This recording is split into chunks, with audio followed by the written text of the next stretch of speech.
Hello everyone, today is August 15th, 2025, and today we're going to talk about some of the MMO news that I personally want to talk about.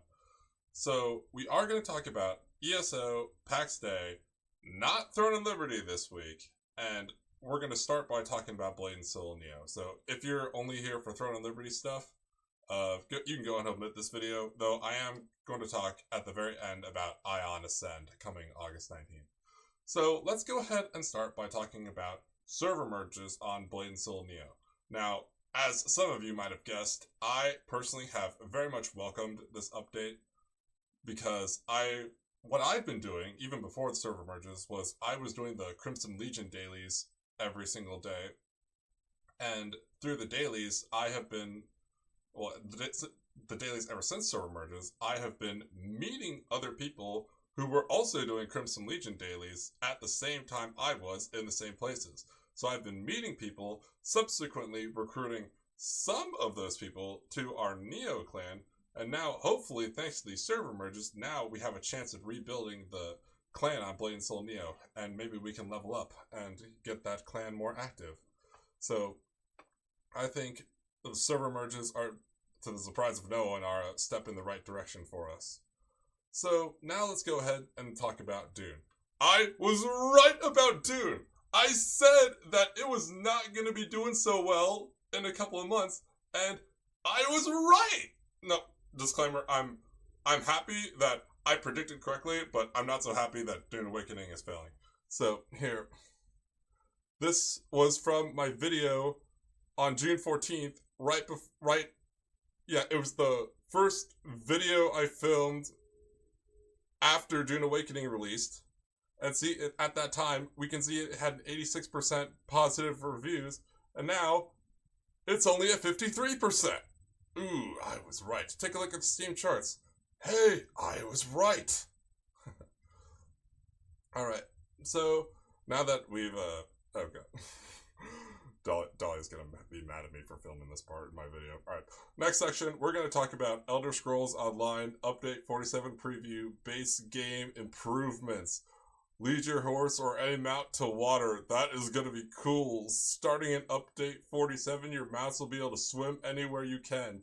No more getting dismounted in watery zones like Shadowfen or Vardenfell. You can ride them across inconvenient rivers or even into the ocean. Just be mindful of slaughterfish. Man, after all, over 10 years of ESO now, but they're finally going to add this feature.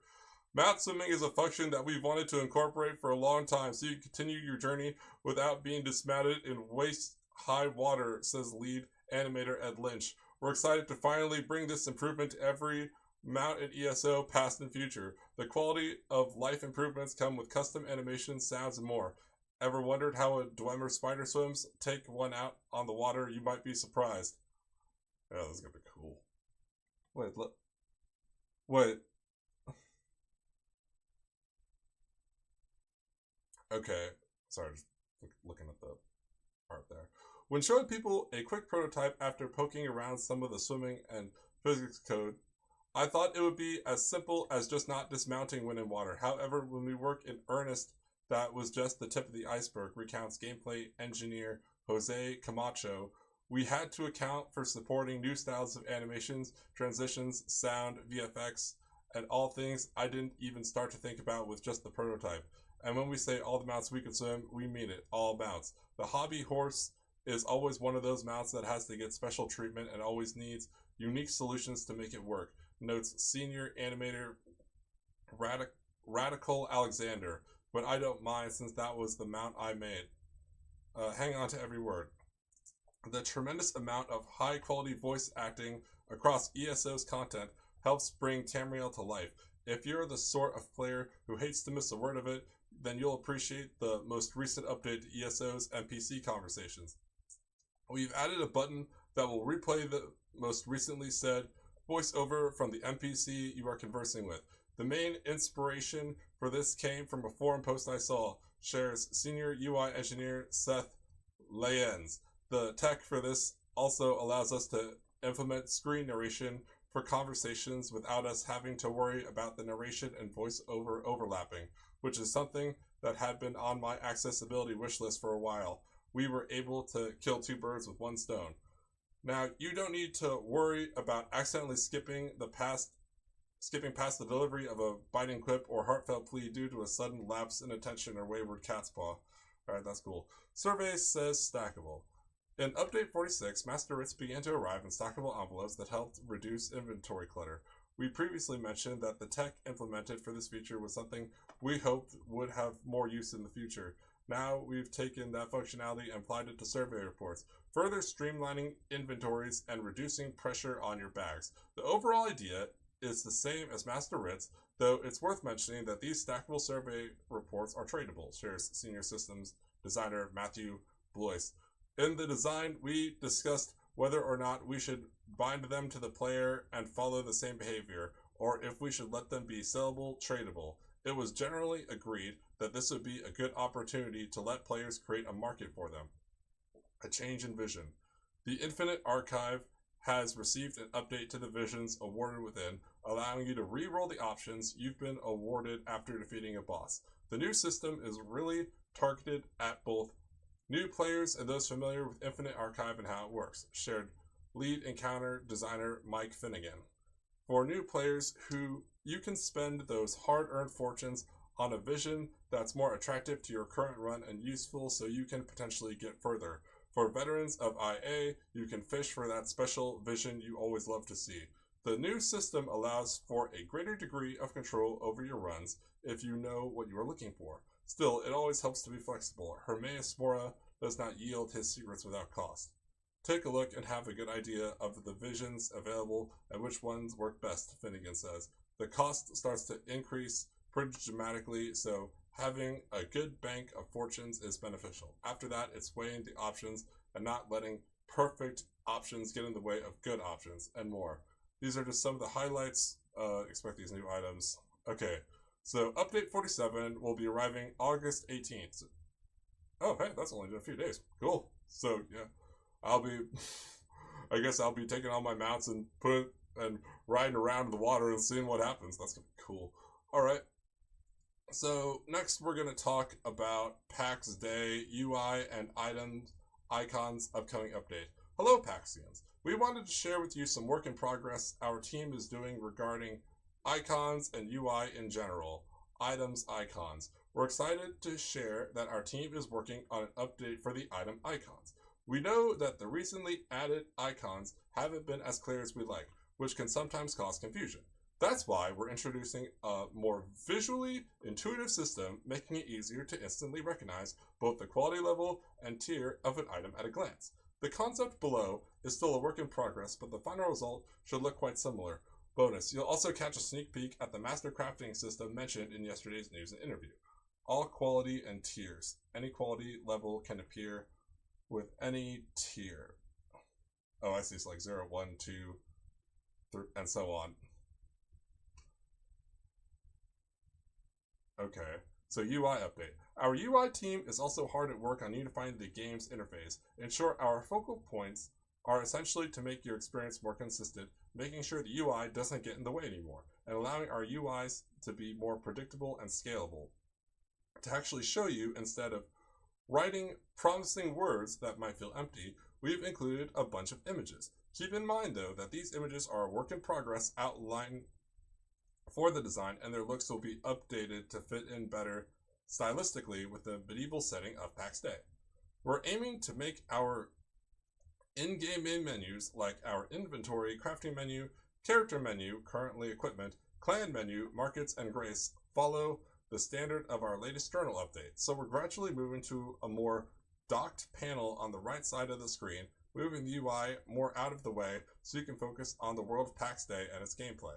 Identical to the latest journal update, we're also moving the details of the focused item into a floating tooltip. Aside from these bigger, more visually apparent changes, we're also updating all of the keybind inputs along the way to make sure that the UI of the menus no longer conflict with the inputs that you need for combat and other gameplay related features. Okay. So I'm just taking a look at these, okay, so that's character, clan, still clan. Okay, but Oh, I see. So it's like person in the guild, and then or person in the clan, and then the clan name, uh,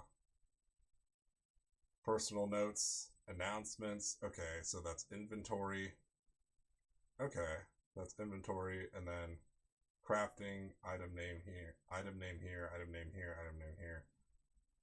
Oh, crafted with the blacksmith workbench, crafting ingredients. Okay, yeah, that makes sense. Okay, so then crafter name, crafting ingredients, start crafting. Okay, simple chest.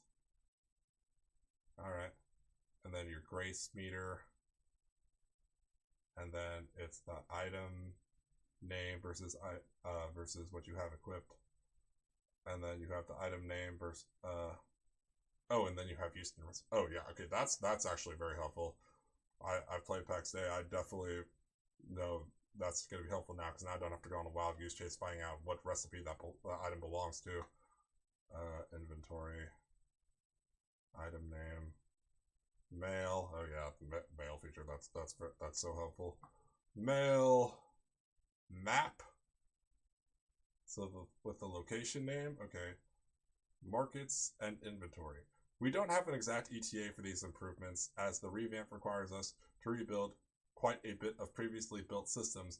We know you've been waiting, and we are working hard with our small team to get these improvements in as fast as possible for you. Because of these, we are aiming to roll these updates out in chunks so you'll get to enjoy updates more frequently. We're excited about making PAX Day better, and we're looking forward to getting these updates in. We wanted to give you a glimpse of what's coming to share that excitement with you. Pax Vobiscum, the mainframe team. All right, cool. So it sounds like for those of y'all who are watching who also play PAX Day, sounds like y'all got some cool new stuff coming. Now let's talk about Ion Ascend, which is, as y'all know, Ion 2 is coming either this year. Well, I think it's coming this year in Korea, but global release in all reality will probably be sometime next year. So in the meantime, we're going to have Ion Ascend. So let's see.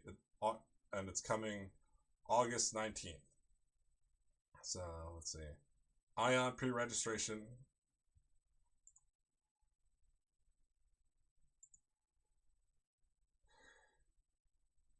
Yeah, take it back.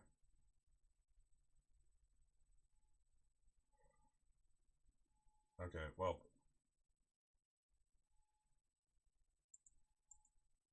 Okay, there we go. Okay, September 16th. So, oh. So, yeah, that's going to be tomorrow. And, yeah, so, I guess y'all have until then to pre-register. So, the Ascend server and the Classic server. You'll get 1 million Kina bundle, pot belly, inquit egg, and a fresh start consumables bundle. Yeah, that sounds good. Okay. Exclusive to the Ascend server. New server Ascend. Introducing the new Atria. Ready to rise. Okay. Play to earn Kina and purchase items. Kina currency. Purchase enchantment stones, mana stones. What is it doing? Consumables and cosmetics. Okay.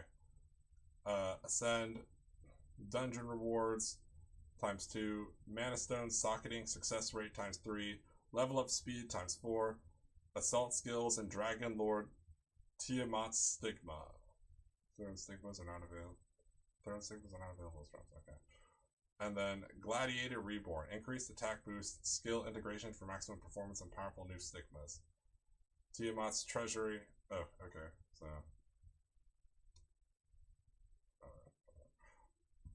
I'll have a link to this in the either about section and or pinned comment of this video, so don't worry.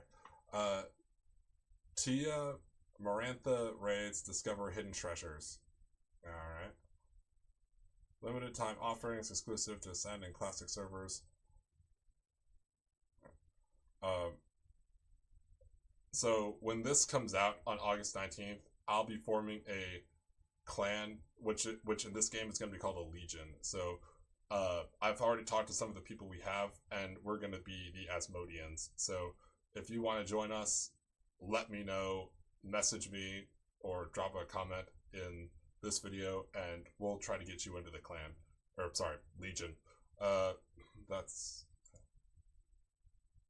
it for this week. Have a corrosively wonderful day, and I'll see y'all in my next video.